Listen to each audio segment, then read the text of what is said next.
Mara opened the old chest, dust rose, the map glowed under her lamp softly again. She traced blue lines with a cold finger, the ink moved like small fish slowly. Footsteps on the stone path, a figure came up the hill, lantern swinging softly too. He was the lighthouse keeper, tall, silent, hands rough from rope and salt sea skin. Mara smiled and touched his sleeve, he nodded, his dark eyes spoke fear and hope. They carried the map into the small tower room, rain hit the glass hard outside. Mara spread the inked paper, colors shimmered, the lines formed little islands and small symbols.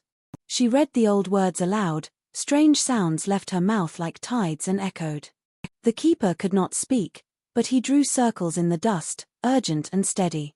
Moonlight pressed at the window, the sea glowed, waves called with slow rhythm and breath. They followed a curved path on the map, to stones that hummed underfoot and cold. At the shore they found worn figures half buried, faces turned to the moon and sea. Mara held the map near them, ink pulled like strings toward the water and cold. The keeper placed his hand on a drowned statue, his thumb touched a seal softly. A low bell rang from the deep, sound moved through the sand like fingers gently. Shadows lifted from the stones, wet bodies rose, eyes empty but waiting still and slowly. Mara stepped forward and spoke clearly. "We will not let you be lost," she promised.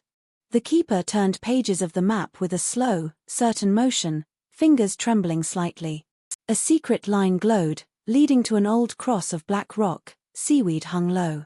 Mara knelt and read the small letters, voice small, each name for a person carefully. She touched a name, light slid down the grooves, water made a slow path home. The drowned congregation listened, heads bowed, hands clasped like sailors before storms with moon silence. Moon pulled at the map, a tide of memory drew the figures closer ashore now. Mara cried, voice breaking, "Tell me your names," she begged, tears wet her hands gently. A woman stepped from the wet sand, water drained from her hair, eyes grateful softly. The keeper touched the woman's shoulder, his palm warm, his silence full of care now. Names returned like small shells, each told softly, each shaped by a voice and memory. The map burned, edges curling, the sea took the ink and the paper then quietly. The congregation bowed, heads to the stones, then walked into the dark water together safely. Mara watched, the keeper touched her shoulder, they stayed until the tide fell and peacefully.